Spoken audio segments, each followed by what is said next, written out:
அன்பு உறவுகளுக்கு வணக்கம். அன்பு காட்டு யூடியூப் சேனல் நேயர்களுக்கு வணக்கம். இன்னைக்கு நம்ம பேச போற டாபிக் அரசியல் தான். இந்த அரசியல்ல கடலூர் மாவட்டத்தில் இருக்கக்கூடிய விருதாச்சலம் சட்டமன்ற தொகுதிக்கு யார் வெற்றி வேட்பாளராக வருவாங்க அப்படிங்கிறத இன்னைக்கு நம்ம சொல்ல போறோம். யார் வருவாங்க சொல்லுங்க பார்ப்போம்.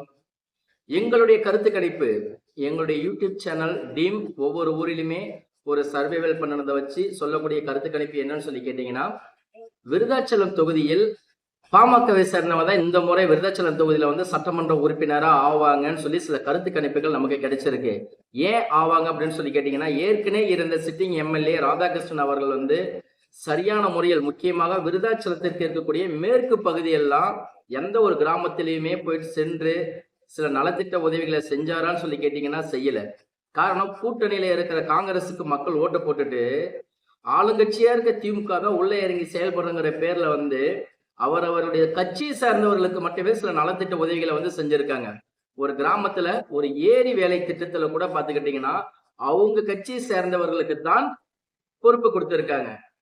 காலை உணவு திட்டம் சொல்லி ஒரு திட்டம் வந்துச்சு. அந்த திட்டத்துல கூட டிஎம்கேவை சார்ந்த பெண்களுக்கு தான் அந்த இதுல வந்து வேலை கொடுத்திருக்காங்க. அப்போ ஆளுங்கட்சியாக வரக்கூடியவர்கள் கூட்டணி கட்சிகளுக்கான மதிப்பை தருவதில்லை. அப்போ ஒண்ணு அதிமுக ஆட்சி செய்ய போகுது, இல்லைன்னா திமுக செய்ய போகுது. அப்படி இருக்கிற சூழ்நிலையில் இப்ப இருக்கக்கூடிய இந்த விருதாச்சலம் சட்டமன்ற தொகுதிக்கு பழைய சிட்டிங் எம்எல்ஏவிற்கு சீட்டு கொடுத்தாங்கன்னா, அல்லது காங்கிரஸ் கட்சிக்கு சீட்டு கொடுத்தார்களே ஆனால் திமுகவில் இருப்பவர்களே ஓட்டு போட மாட்டோம்னு சொல்லி நமக்கு சில கருத்து கணிப்புகள் கிடைச்சிருக்கு. அது அவர்களுடைய மனநிலையை பொறுத்து. இன்னொரு விடயம், ஏன் பாமக இந்த முறை வந்து விருதாச்சலத்தை பிடிக்கும்னு சொல்லி கேட்டீங்கன்னா, ஒரு 15 வருஷத்துக்கு முன்னாடி விருதாச்சலம் தொகுதிங்கிறது பாமகவுடைய கோட்டையாக இருந்தது. அந்த கோட்டையை உடைத்து தகர்த்தெறிந்தவர் வந்து திமுக தலைவர் விஜயகாந்த் அவர்கள். அதன் பிறகும் வந்து விஜயகாந்த் இன்னொரு முறையும் எம்எல்ஏ ஆனாரு. அதுக்கு பிறகு வீட்டி கலைச்சல் ஆனாங்கன்னு சொல்லி அப்படியே கடந்து பாதைகள் வந்துகிட்டு இருக்கு. இப்படி இருக்கிற சூழ்நிலையில டிஎம்கேவுக்கும் விருதாச்சலம் தொகுதியில சீட்டு இல்லை, ஏடிஎம்கேவுக்கும் விருதாச்சலம் தொகுதியில சீட்டு இல்லைன்னு சொல்லி வரும்பொழுது கூட்டணி கட்சிகளான ஏடிஎம்கேவோட கூட்டணி கட்சியா இருக்கக்கூடிய பாமகவிற்கு சீட்டுகள் ஒதுக்கப்பட்டது கன்ஃபார்ம் ஆயிருக்கு விருதாச்சலம் தொகுதி. ஆனால் விருதாச்சலம் தொகுதியில வந்து விஜயகாந்த் தொகுதிக்கு விஜயகாந்த் கட்சியை சேர்ந்தவர்களுக்கு சீட்டு கொடுக்காவிட்டால், மீறி காங்கிரஸுக்கு கொடுத்தால் கண்டிப்பாக அடிச்சு நம்ம சொல்லலாம் பாமக கோட்டையே மறுபடியும் கை பிடிக்குது அப்படின்னு நம்ம சொல்லிடலாம். அந்த அளவுக்கு தான் நம்முடைய கருத்து கணிப்புகள் தான் இருக்கு. காரணம், ஏற்கனவே இருந்த காங்கிரஸ் கட்சியில ஒவ்வொரு கிராமங்களுக்குமே நீங்க போயிட்டு விசாரிச்சு பாருங்க, ஒரு சரியான அணுகுமுறைகள், செயல்முறைகள், நலத்திட்ட உதவிகள் போயிட்டு சேர்ந்துச்சான்னு கேட்டீங்கன்னா இல்லவே இல்லை. தொகுதி பக்கம், தொகுதி இருக்கக்கூடிய அந்த ஊர் பக்கம் கூட அந்த எம்எல்ஏ வந்தாரான்னு சொல்லி கேட்டீங்கன்னா இது வரைக்கும் வந்ததில்லை. அப்படிதான் நம்முடைய மக்கள் எல்லாமே நமக்கு கருத்தை தெரிவிச்சிருக்காங்க.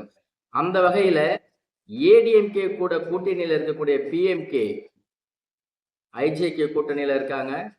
இன்று சராசரியாவே ஒவ்வொரு கிராமத்திலுமே பிஜேபிக்கான ஓட்டு வங்கிகள் நிறையவே இருக்கு. அப்படிங்கும் பொழுது ஃபுல்லாவே என்னதான் மதவாரியான ஒரு கட்சியாக இருந்தாலும், சாதி வாரியான கட்சியாக இருந்தாலும், அந்த சாதி வாரியான கட்சி என்று பார்க்கின்ற பொழுது அதிக பாப்புலேஷன், அதிக மக்கள் தொகை கொண்டது பாமக.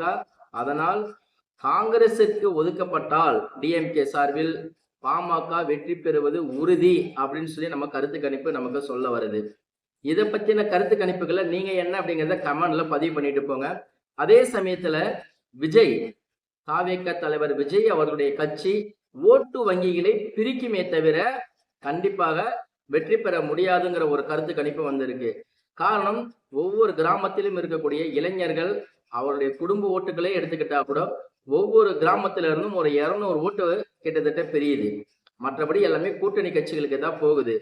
நம்ம சொல்லக்கூடிய கருத்து கணிப்புகள் தவறா இருந்தாலும் கூட்டணி கட்சிகள் அனைவருமே ஒத்துழைத்து கூட்டணி தர்மத்தை நியாயப்படுத்தி வாக்களித்தால் மாற்றங்கள் வருவதற்கான உறுதி அப்படின்னு சொல்லலாம்.